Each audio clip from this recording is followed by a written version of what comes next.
Hello students, इस video में बेटा हम इलेक्ट्रिक फ्लक्स, गॉसेस लॉ और उसके ऊपर एप्लीकेशंस, प्रॉब्लम्स देखेंगे बेटा। ठीक है, सबसे पहले हम इलेक्ट्रिक फ्लक्स की बात करते हैं। इलेक्ट्रिक फ्लक्स क्या होता है?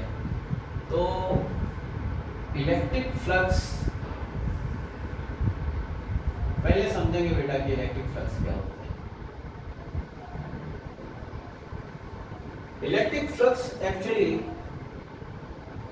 denoted by phi E electric flux is equal to dot product of electric field intensity and area होता है। dot product of electric field intensity and area। यहाँ पे इलेक्ट्रिक फील्ड इंटेंसिटी ये भी वेक्टर क्वांटिटी है, एरिया भी vector quantity है, और ये dot product of two vectors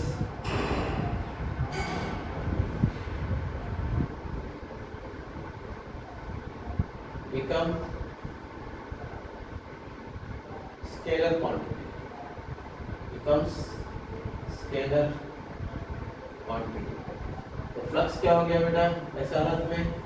ये स्केलर हो गया, स्केलर क्वांटिटी, ये वेक्टर हो गया और ये भी वेक्टर हो गया। अब थोड़ा फील भी करेंगे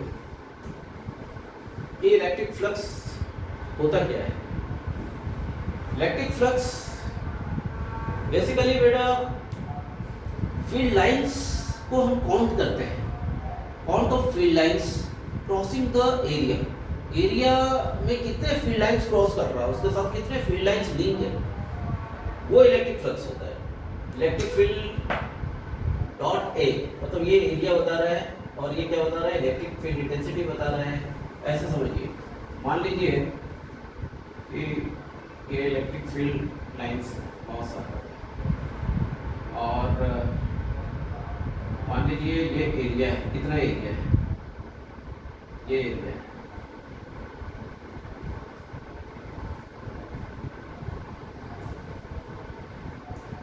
अगर ये एरिया से लिंक इतने फील्ड लाइंस है तो count of field lines crossing the lines, यहाँ पे क्या हो जाएगा बेटा? ई फ्लक्स क्या हो जाएगा? ई इंटू ए, पूरा एरिया के साथ लिंक ए है इसलिए ई ए हो गया। ठीक है, अगर मैं इस एरिया को इस एरिया को अगर मैं थोड़ा घुमा दूं, ऐसे रोटेट कर दूं, ऐसे यहाँ पे थीटा से रोटेट करके, ये तो एरिया वही है मगर अब लिंक क्या हो गया बेटा? कम हो गया। देखिए पहले लिंक था कितना? 1 2 3 4 5 6 7 7 लाइंस के साथ में था, अभी कितने लिंक हो गए? 1 2 3 4 5।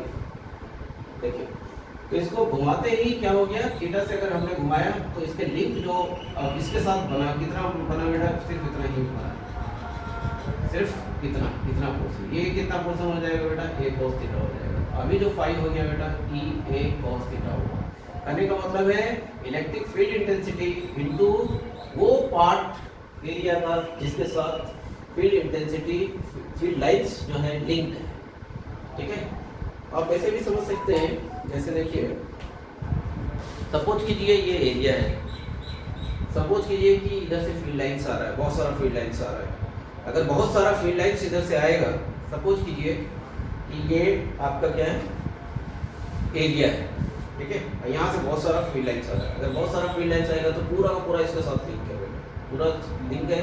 तो एरिया ए और ये इंटेंसिटी ई इंटू ए आ जाएगा बेटा, ऐसा फ्लक्स हो जाएगा। ठीक है, अगर मैं अभी ये फ्लक्स किन किन चीज़ों पे डिपेंड करता है? एक तो है कि इलेक्ट्रिक फील्ड इंटेंसिटी, दूसरा ये एरिया, तीसरा एक और चीज़ है बेटा एंगल। अगर मैं इसको सपोज ऐसे घुमा दिया बेटा, ये अगर एरिया जो आ रहा था ऐसे घुमा देंगे तो कुछ ही फील्ड लाइन क्या होगा? इसके साथ जुड़ेगा, बाकी सब लिंक नहीं होगा। जो लिंक होगा वो इस एरिया के साथ जो लिंक होगा वो फ्लक्स के रूप में आ जाएगा। और थोड़ा घुमा दीजिए तो देखिए थोड़ा और कम लिंक होगा, और घुमा दीजिए। बिल्कुल अगर आपने ऐसा रख दिया, बिल्कुल ऐसा रख दिया तो समझिए कि इलेक्ट्रिक फील्ड लाइन इसके साथ लिंक ही नहीं होगा, मतलब जीरो हो जाएगा फ्लक्स। तो ये देखिए एरिया के साथ लिंक जो हो रहा है पूरा का पूरा तो मैक्सिमम हो रहा है। ठीक है, फील्ड इंटेंसिटी अगर आपने थीटा से अगर घुमाया इस हालत में क्या होगा, लिंक जो है बिल्कुल नहीं हो रहा है, इसलिए फ्लक्स क्या होगा, जीरो हो जाएगा, जीरो हो जाएगा। अब सवाल होता है कि इसके साथ इलेक्ट्रिक फील्ड इंटेंसिटी, एरिया और क्या एंगल आ रहा है बीच में, कौन सा portion, area A cos theta था बेटा। अब एरिया वेक्टर, यहाँ पे इलेक्ट्रिक फील्ड इंटेंसिटी वेक्टर ये तो पता है, एरिया वेक्टर क्या होता है बेटा, और कैसे एरिया वेक्टर डिनोट किया जाता है, तो सरफेस का परपेंडिकुलर होता है बेटा, सरफेस का परपेंडिकुलर। जैसे अगर मैंने बोला कि ये इलेक्ट्रिक फील्ड लाइन इधर आ रहा है और यहाँ पे रखा मैं इसको एरिया को, तो एरिया का डायरेक्शन क्या हो जाएगा बेटा, तो एरिया का डायरेक्शन माने इधर हो गया, देखिए ये इस तरफ ऐसे ऐसे जा रहा है, ये एरिया का डायरेक्शन हो गया। तो एरिया का डायरेक्शन जो होगा नॉर्मल टू द सरफेस होता है बेटा, इस सरफेस का नॉर्मल, ये नॉर्मल टू द सरफेस, ठीक है। और इलेक्ट्रिक फील्ड लाइंस का डायरेक्शन इधर हो गया, तो ये मैक्सिमम हो जा रहा है। अगर मैंने ऐसे रख दिया बेटा, तब एरिया का डायरेक्शन क्या हो जाएगा, नॉर्मल टू द सरफेस ऐसे हो गया, और फिर ये फील्ड लाइंस इधर है। तो देखिए इस हालत में क्या होगा, ई ए cos थीटा करेंगे तो एरिया और फील्ड लाइंस का डायरेक्शन, एरिया का डायरेक्शन इधर, फील्ड लाइंस का डायरेक्शन इधर, दोनों के बीच कितना बन रहा है बेटा, 90 डिग्री बन रहा है। तो 90 डिग्री में क्या होगा, इस हालत में जीरो हो जाएगा। इसका मतलब है कि फाई मैक्सिमम कब होता है, फाई मैक्सिमम तब होता है जब theta is equal to zero होता है, मतलब ई ए cos 0 डिग्री, ये मैक्सिमम हो जाएगा। और जीरो कब हो जाएगा बेटा, जब जीरो कब हो जाएगा, फाई जीरो कब होगा, जब ई ए cos 90 डिग्री होगा बेटा, लिंक नहीं होगा, ठीक है। अब सवाल होता है फाई माइनस में भी हो सकता है, निगेटिव भी हो सकता है, क्योंकि डॉट प्रोडक्ट क्या हो सकता है बेटा, पॉजिटिव, ठीक है, पॉजिटिव, जीरो, निगेटिव, ये तीनों हो सकता है। निगेटिव भी हो सकता है, निगेटिव में कैसे होगा, ई ए cos 90 प्लस में जाएगा तो निगेटिव होगा, मतलब 180 अगर हमने लिया तो ये कितना हो जाएगा, माइनस ये हो जाएगा, स्केलर क्वांटिटी। तो डिपेंड करता है थीटा पे, लेकिन कौन सा थीटा पे बेटा, साइन थीटा पे या cos थीटा पे, cos थीटा पे। आपने देखा कैसे cos थीटा पे डिपेंड करता है, जैसे कि अगर इलेक्ट्रिक फील्ड इंटेंसिटी ऐसा आ रहा है, मैंने एरिया ऐसा लिया, तो ई का डायरेक्शन इधर, ए का भी डायरेक्शन इधर, ये दोनों का, तो ई ए क्या लिखेंगे, साइन लिखेंगे, cos लिखेंगे। अगर साइन 0 डिग्री लिखते हैं तो जीरो हो जाता है बेटा, तो कैंसिल हो जाएगा। एरिया का डायरेक्शन हमेशा नॉर्मल टू द सरफेस है, इलेक्ट्रिक फील्ड इंटेंसिटी का डायरेक्शन ऐसा है, इसका मतलब है साइन थीटा पे डिपेंड नहीं करता है, किसके ऊपर डिपेंड करता है, cos थीटा पे। cos 0 रखेंगे तो देखिए मैक्सिमम हो जा रहा है, ई ए मैक्सिमम हो जा रहा है, ऐसे। दूसरा एक एग्जांपल से आप समझ सकते हैं बेटा, जैसे कि कोई अगर पाइप से मैं पानी छोड़ रहा हूँ, ऐसे दबा के प्रेस करके, बहुत तेज सारा से पानी निकल रहा है बेटा, और एक बाल्टी उसके सामने रख दिया मैंने, तो ये जो पानी की धारा है बेटा बहुत तेज सा, बाल्टी जितना लिंक रहेगा उसके साथ में, वो क्या होगा, वो सब पानी उसमें जमा होता जाएगा। तो जितना पानी जमा हो गया बेटा, वो स्केलर क्वांटिटी हो गया बेटा। मतलब ये पानी की धारा क्या है बेटा, इलेक्ट्रिक फील्ड इंटेंसिटी है, जो वेक्टर क्वांटिटी था, और ये जितने बाल्टी हमने जिस तरीके से रखा और जितने वो धारा उसके साथ लिंक हुआ, उतना पानी स्टोर हो गया, ये स्केलर क्वांटिटी हो गया। इस तरीके से हम एग्जाम्पल से समझ सकते हैं। बेसिकली फ्लक्स क्या है, स्केलर क्वांटिटी है, dot product of electric field intensity and दूसरा क्या है, एरिया वेक्टर है बेटा, एरिया वेक्टर याद रखिए। देखिए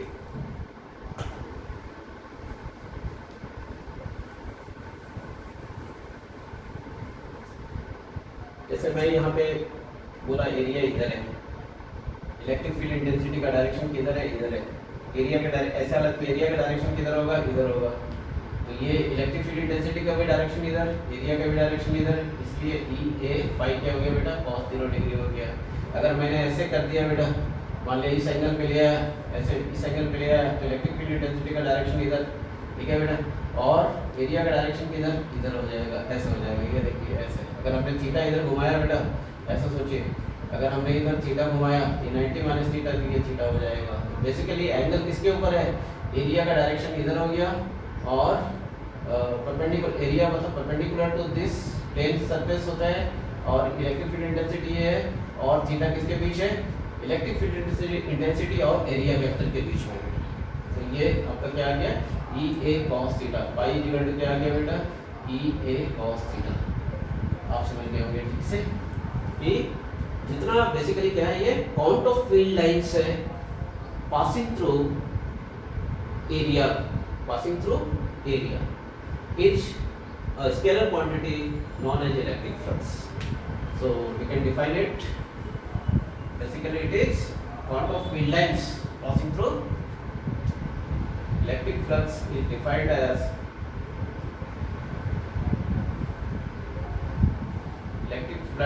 flux is quantum of field lines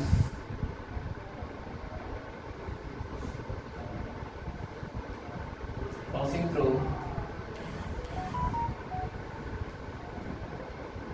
area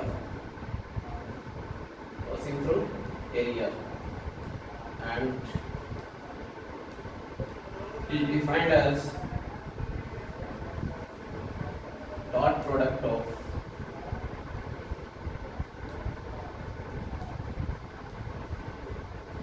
electric field intensity and area.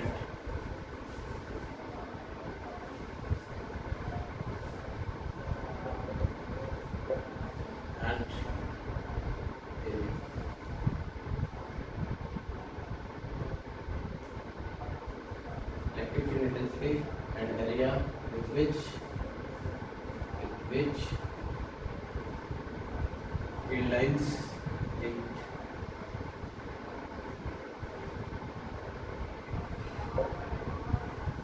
ठीक है बेटा, तो कांस्टेंट इलेक्ट्रिक फील्ड इंटेंसिटी के लिए आपने ऐसा लिखा phi equal to E dot A लिखा बेटा, ठीक है। यहाँ पे magnitude of E, magnitude of A, area vector and cos theta, ये तीन चीजों पे डिपेंड करता है, ठीक है। देखिए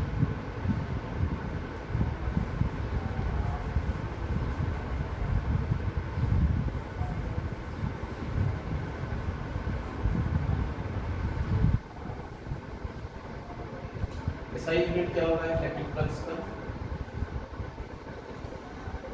इलेक्ट्रिक फील्ड इंटेंसिटी का क्या होता है बेटा, न्यूटन पर कूलम होता है, ठीक है। एरिया के क्या होता है, मीटर स्क्वायर होता है, न्यूटन मीटर स्क्वायर पर कूलम, ये आपका SI यूनिट हो गया, ठीक है बेटा।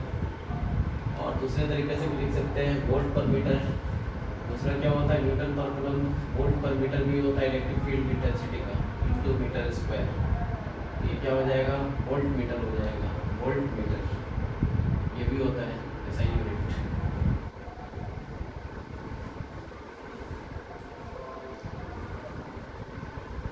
ठीक है, अब अगर सपोज कीजिए जैसे कि मैं कोई पॉइंट चार्ज क्यों लिया, फील्ड इंटेंसिटी वेरिएबल है,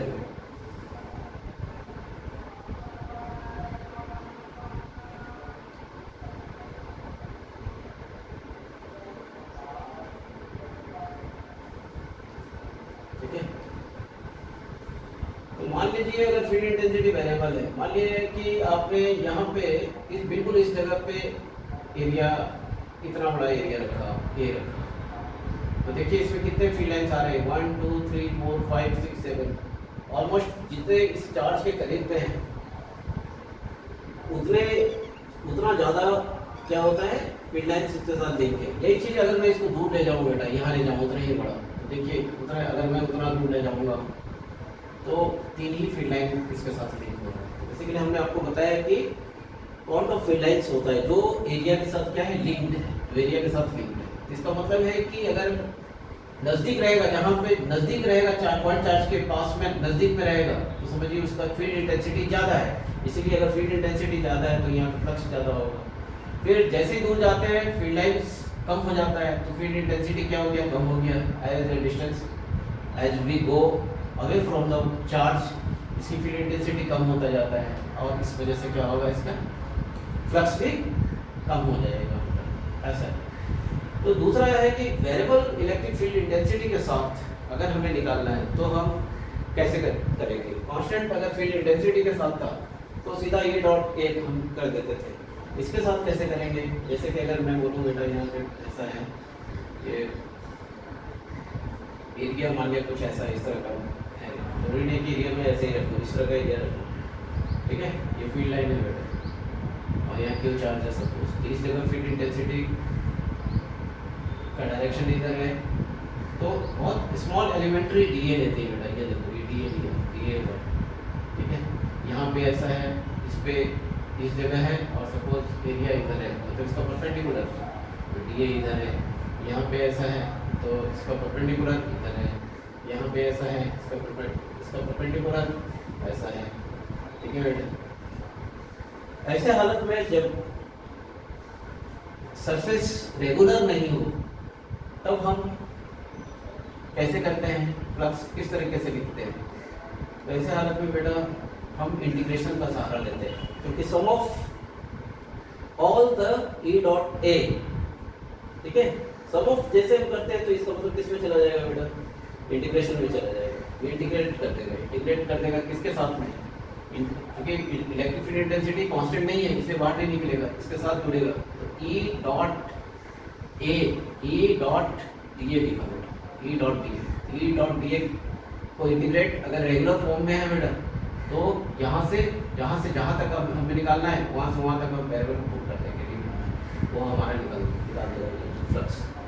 इस तरीके से क्या होगा बेटा, पाई इलेक्ट्रिक फ्लक्स हम इंटीग्रेशन के थ्रू भी किसी डिफाइंड शेप पे हम निकाल सकते हैं, ठीक है बेटा। इलेक्ट्रिक फ्लक्स जो हो गया ई डॉट डीए हो गया और इंटीग्रेशन के अंदर होगा, तो हम किसी डिफाइंड शेप के थ्रू और हम फ्लक्स जो फील्ड लाइंस लिंक है उसका हम निकाल सकते हैं।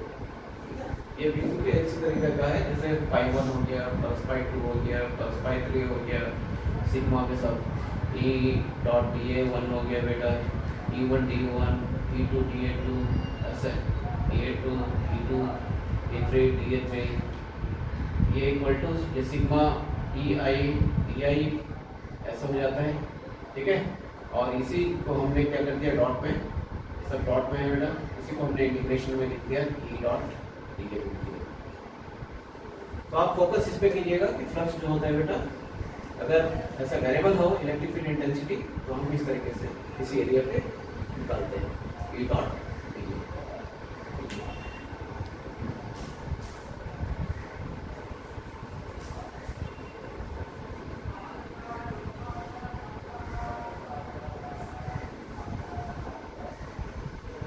अब एक और चीज है, यहाँ पे एरिया वेक्टर आता है बेटा। एरिया वेक्टर क्या होता है, एरिया वेक्टर का मतलब है कि उस एरिया को हम डायरेक्शन देंगे बेटा। डायरेक्शन कौन सा डायरेक्शन पे देंगे, डायरेक्शन कहाँ पे देंगे, तो नॉर्मल टू द सरफेस हमने बताया था। अब सरफेस भी किस तरह का है, तो दो तरह का सरफेस हो सकता है, एक ओपन सरफेस हो सकता है, ठीक है, दूसरा क्लोज सरफेस हो सकता है। Open surface,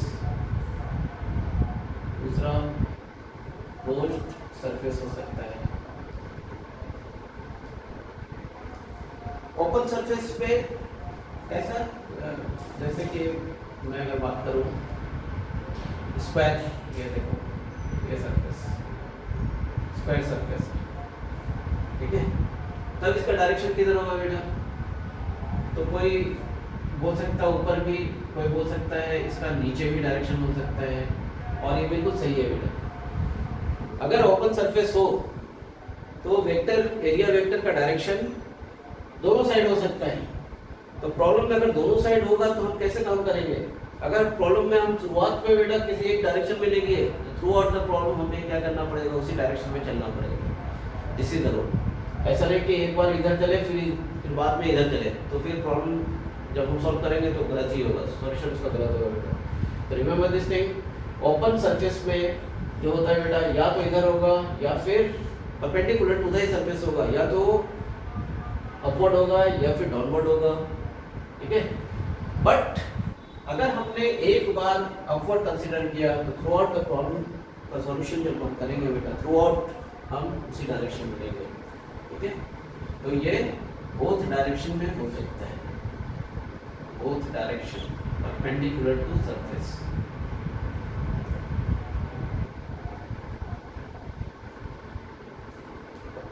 but close surface में क्या होगा, क्लोज सरफेस में मान लिया ऐसा है,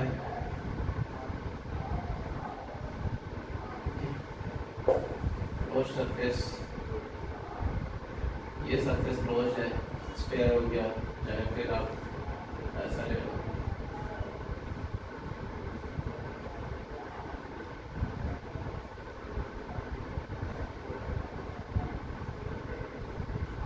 ये सब क्लोज सरफेस हो गया बेटा। क्यों क्लोज सरफेस में याद रखिए, ओपन सरफेस में तो दोनों डायरेक्शन हो सकता है, लेकिन क्लोज सरफेस में एरिया वेक्टर हमेशा outward perpendicular to the surface होगा बेटा, हमेशा perpendicular to the surface outward होगा हमेशा। कहीं पे भी अगर डी आपने लिया बेटा तो परपेंडिकुलर टू द सरफेस होगा बेटा, और कैसा होगा, आउटवर्ड होगा। देन ओनली वन डायरेक्शन आपको कंसीडर करना पड़ेगा, किधर, आउटवर्ड, नॉर्मल, आउटवर्ड नॉर्मल, इसी डायरेक्शन में होगा एरिया वेक्टर। ठीक है, तो एक बार अगर हमें एरिया वेक्टर पता चल गया तो ई डॉट ए करके हम निकाल देते हैं। ठीक है भाई,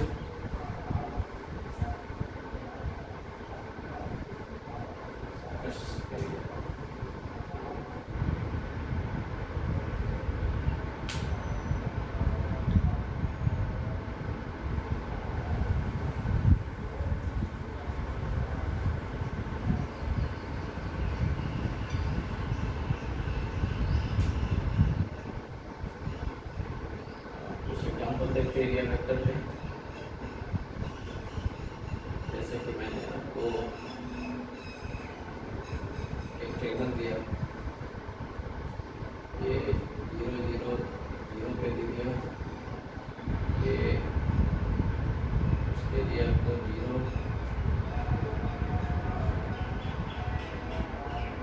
4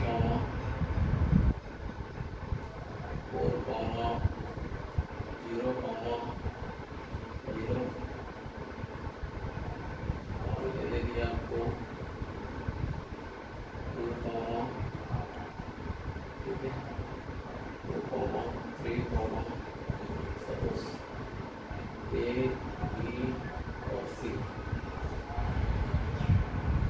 ऐसा दे दिया, और आपसे बोला डिफाइंड एरिया वेक्टर इस डायरेक्शन में होगा।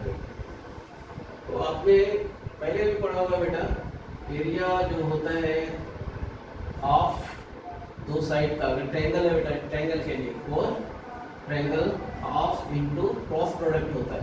तो क्रॉस प्रोडक्ट क्या हो सकता है, या तो A B cross B C लिखेंगे, या फिर B C cross A B लिखेंगे, किसी दो साइड का बेटा, रेगुलर दो साइड का। तो मान लिया हमने लिखा बी सी क्रॉस बी ए, ये लिखा। अगर बी सी क्रॉस बी ए लिखेंगे तो एरिया वेक्टर का डायरेक्शन क्या हो जाएगा, देखिए ऐसे बी सी क्रॉस बी ए, ऐसा आउटवर्ड फ्रॉम द बोर्ड, ऐसा हो जाएगा बेटा। तो इसमें एरिया वेक्टर क्या आ जाएगा, हाफ इंटू बी सी कितना होगा, देखिए 4 - 0 4 आई कैप, ये आ गया आपका 4 आई कैप आ गया।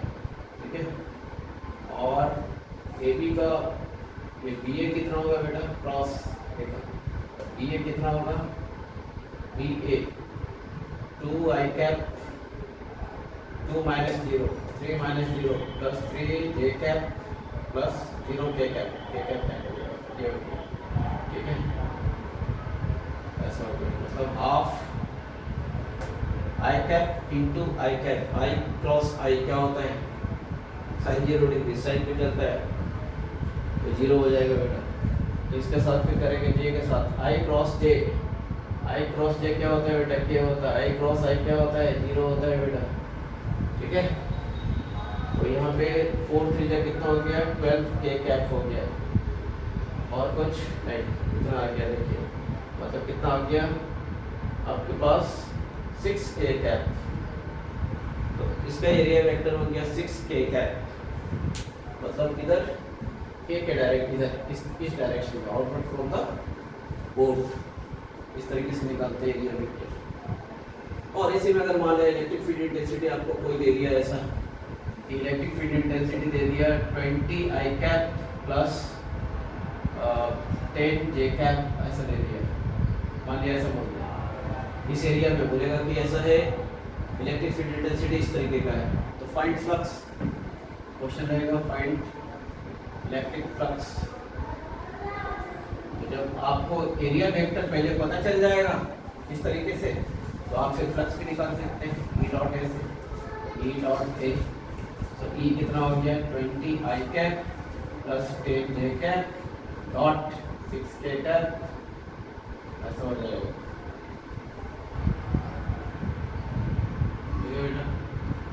और कुछ के कैप भी दे दिया मैंने, तभी आएगा ये। मान लिया कि ये 5 के कैप दे दिया मैंने इलेक्ट्रिक फील्ड इंटेंसिटी, तो यहाँ पे मैंने प्लस 5 के कैप और डॉट क्या दे दिया यहाँ पे 6 के कैप ई डॉट के।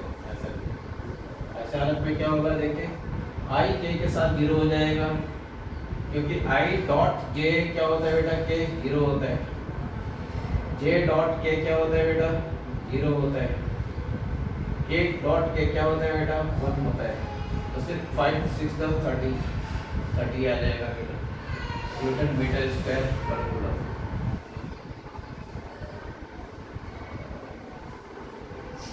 इस तरीके से हम क्या करते हैं, फ्लक्स निकालते हैं, एरिया वेक्टर क्या।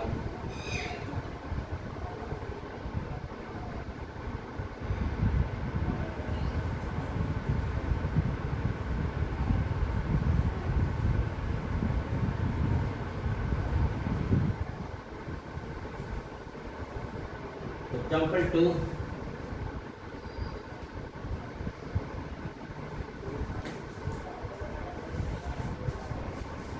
देखिए एग्जाम्पल 2 में कुछ ऐसा देता हूँ एरिया वेक्टर के लिए।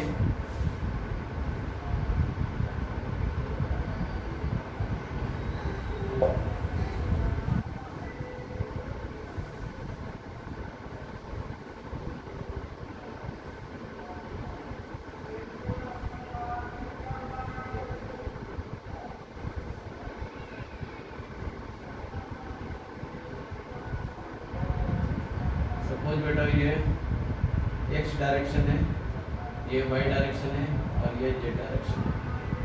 ये मान लिया 5 मीटर मैंने दे दिया बेटा, ठीक है, और ये एंगल कुछ दे दिया 37 डिग्री पे दे दिया। चलिए अब एरिया वेक्टर निकालना है आपको। ये कोऑर्डिनेट 0 0 0 डिग्री है, 0 0 0 ऐसे दे दिया। तो फ्लक्स निकालना आसान है, अगर आपको एरिया वेक्टर निकालना आता है आप ई डॉट ये कर सकते हैं, ठीक है।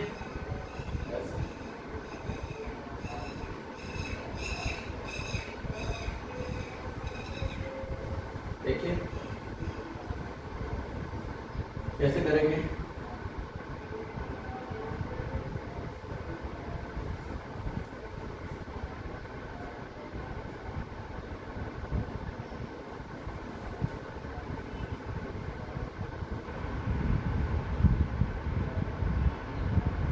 पहले इसका कोऑर्डिनेट फाइंड कीजिए। अगर 0 0 ये कितना होगा,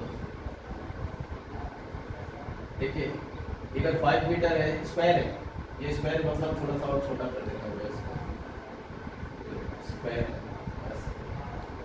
5 मीटर का स्क्वायर।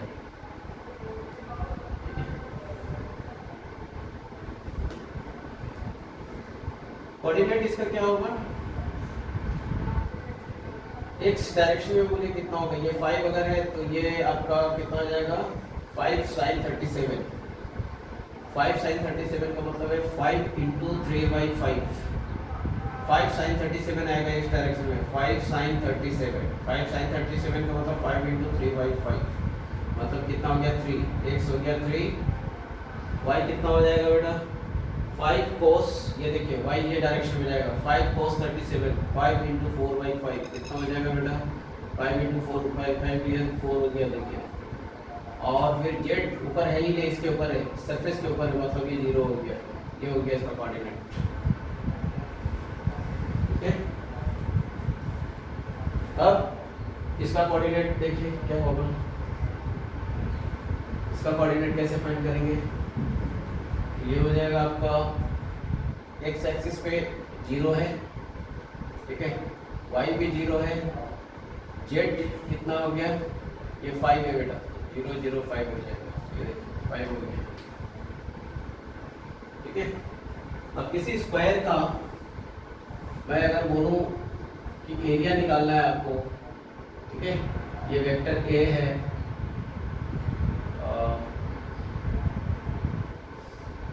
ठीक है,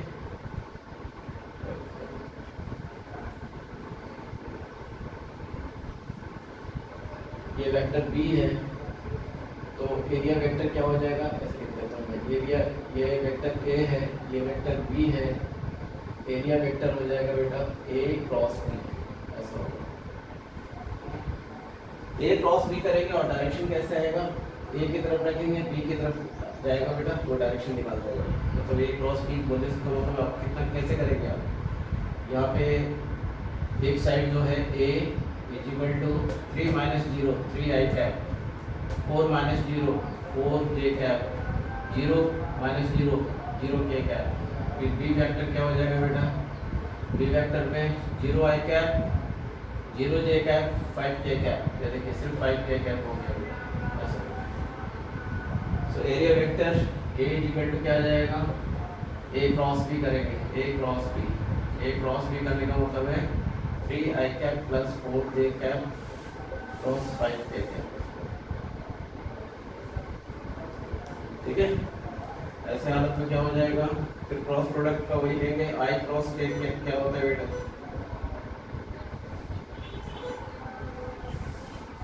आई जे के,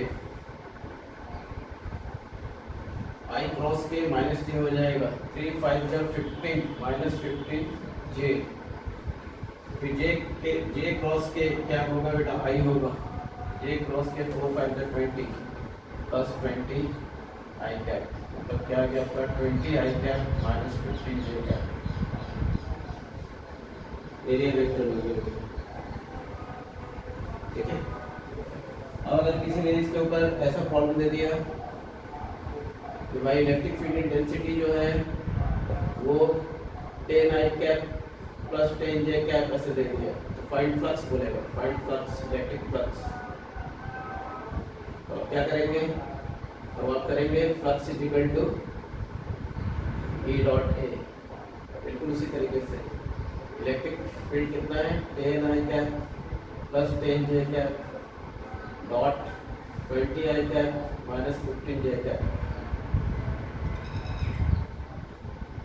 ठीक है।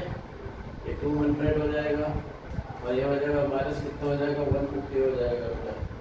और देखिए जब हम डॉट प्रोडक्ट करते हैं तो सिर्फ ऐसा लिखते हैं 200 लिखते हैं, कोई इस पे वेक्टर साइन नहीं देंगे क्योंकि डॉट प्रोडक्ट है बेटा।